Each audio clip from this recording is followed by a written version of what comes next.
The first thing we talked about was standard form of an equation for a line. It is written ax plus by equals c. A, b, and c are integers, meaning we don't have fractions.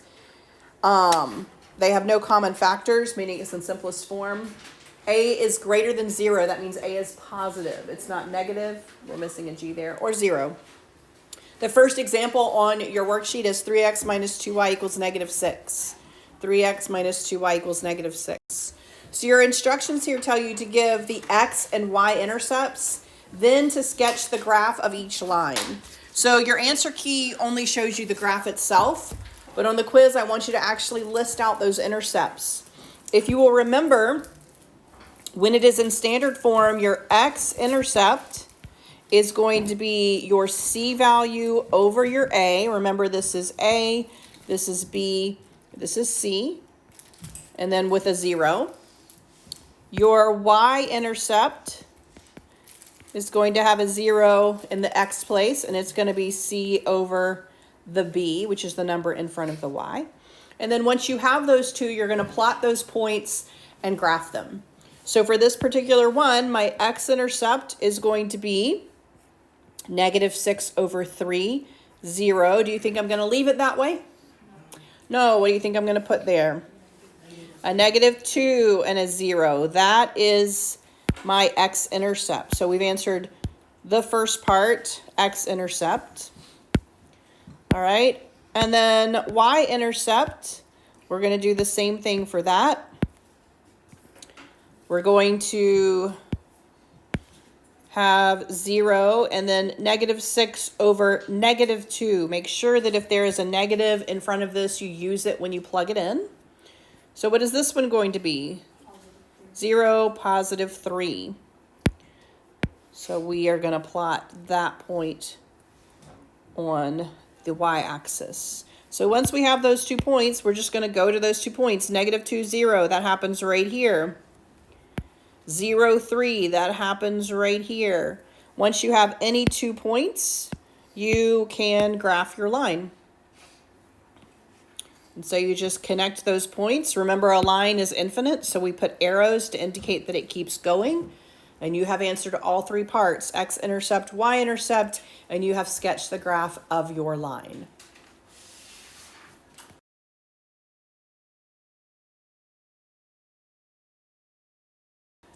So we're going to look at how our y changes, that's our numerator, and how our x changes, that is our denominator. All right?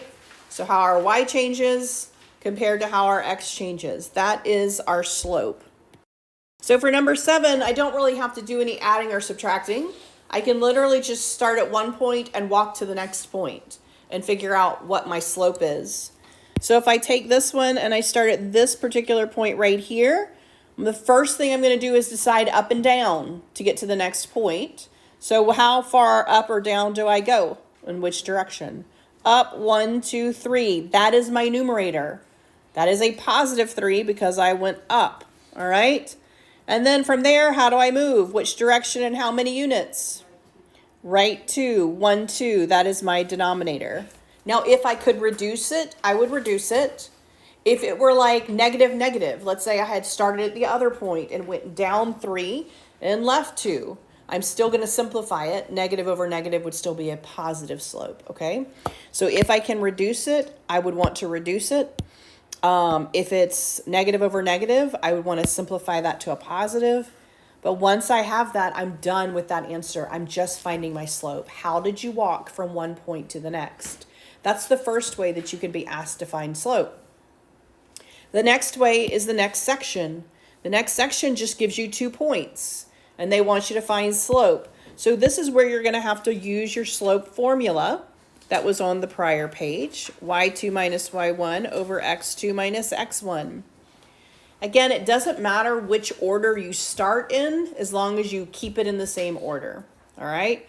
So for example, I could take my y's and I could say negative 19 minus 17 in the numerator. If I did that, I need to start with negative 10 and subtract 12, all right? Or I could go the other direction. I could start with the 17 and subtract the negative 19. If I did that, I would need to start with the 12 and subtract the negative 10. All right? Either way, I'm going to get the same answer. If I do it the first way, negative 19 minus 17 gives me what? Negative 36. Negative 10 minus 12 is negative 22. If I did it the other way, I would have gotten positive 36 over positive 22. Either way, I need to reduce. What goes into both of those? 2. So I would get, this is a negative over a negative. That is a positive, right? This is positive over a positive. That is a positive. They both reduce to 18 over 11. That is my slope. I cannot reduce it anymore, and I want to leave it as a fraction. So my slope is 18 over 11. Remember, your y's go on top, your x's go on bottom. The biggest mistake I see is flipping it, putting the x's on top, all right? That's not how it goes. Y's on top. The next form of a line that we talked about was called slope-intercept form. All right, so standard form, ax plus by equals c. Slope-intercept form is y by itself, all right? You can have negatives, that's fine. You want your y by itself over here on the left side, and on the right side, you want mx, or some number times x, plus b. When it is in slope-intercept form, you automatically know your slope. That is the number in front of the x. And you automatically know your y-intercept. That is the number that's being added or subtracted. All right? And so the first thing that I'm asking you to do is just give me the equation of the line. So if you look at this next section, I say, here's your slope. Here's your y-intercept. I want you to tell me what the equation is. So here we have, I want it in slope-intercept form, y equals mx plus b. When I give you slope, I have given you m. When I give you y-intercept, I have given you b. I'm literally just testing your knowledge of this equation. Do you know what these stand for? All right? So this is a very simple question to answer. Your answer here is y equals, plug in your m, 2/5 x, then plug in your b. It would be plus a negative 5, but how do you think I'm going to write this? Minus 5. And that is your answer. You are done with that question. I'm just testing your knowledge of slope-intercept form. Do you know what those letters stand for? So that is your answer there. Y equals 2/5 x minus 5.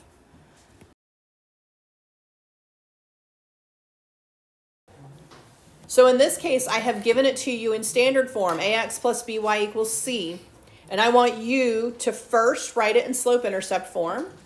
Then I want you to give me the slope and give me the y-intercept, all right? So if I want this in slope-intercept form, the first thing I need to do is I need to move this x over. It is a positive 7x. I'm going to subtract it over. It will cancel on the left-hand side, and I have just 4y equals, always list that x piece first, negative 7x plus 24. All right. My y is not by itself yet. I need to divide every single piece by the 4. So I can get rid of the 4 on the left-hand side. I'm going to divide the negative 7 by 4. I'm going to divide the 24 by 4. All right. And so slope-intercept form is going to be y equals negative 7/4. If I could reduce, I would, but I can't. And then 24 divided by 4 is 6. So this is the first piece of that question that it's asking. Write it in slope-intercept form, all right? The second piece is saying, now I want you to tell me the slope, and I want you to tell me the y-intercept, all right? So once I have it in slope-intercept form, these are pretty easy questions to answer. What is my slope here? Negative 7/4. It is the number in front of the x. Do not include the variable. It is only the number in front of it. And then what is my y-intercept for this one? It's going to be 6. There we go. And so that is the second piece of this, the slope and the y-intercept. I have answered that question as well.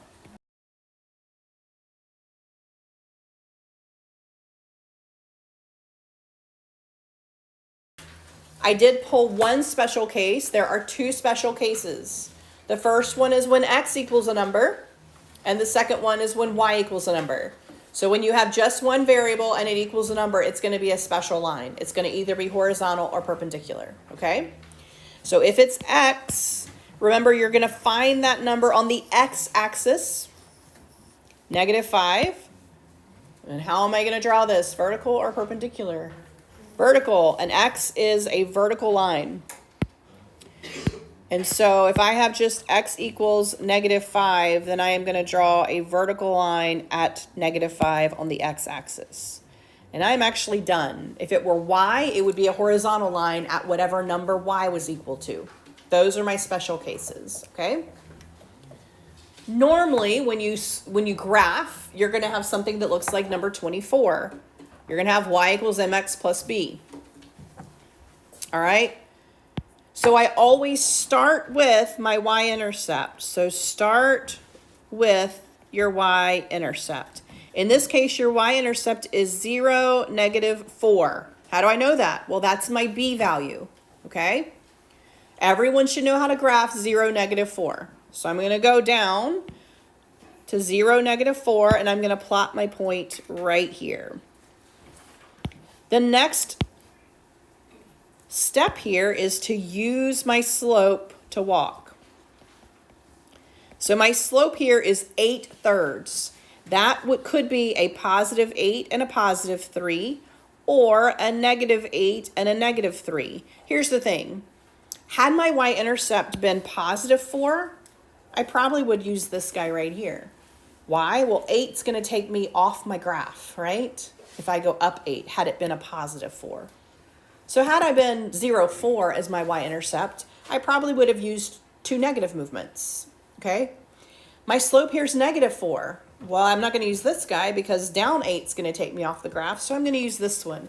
You can always write your slope two ways. If it's a positive slope, that's the same thing as positive over positive or negative over negative. Those are both positives, right? If it's a negative slope, you could do positive over negative or negative over positive. That's going to move you the same way eventually. You're going to be on the same line, but one may be easier to do than the other based on the graph that you've been given, okay? So in this case, I'm going to use positive, positive. So I'm just going to count just like we did when we were finding slope and we counted. I'm going to do the same thing to find my next point. I'm going to go up 8, which is going to take me all the way up here. And then I'm going to go right 3. 1, 2, 3. So this is where I'm going to put my next point. I'm literally just going to walk that all the way up 8 and over 3. And that's going to tell me where to put my next point, which is right here. Once I have 2 points, I can graph my line, all right? So once I have those 2 points, I am just going to connect them with a line. And then because my lines are infinite, I'm going to put arrows to indicate that it keeps going. And so that is going to be the graph in slope-intercept form, all right?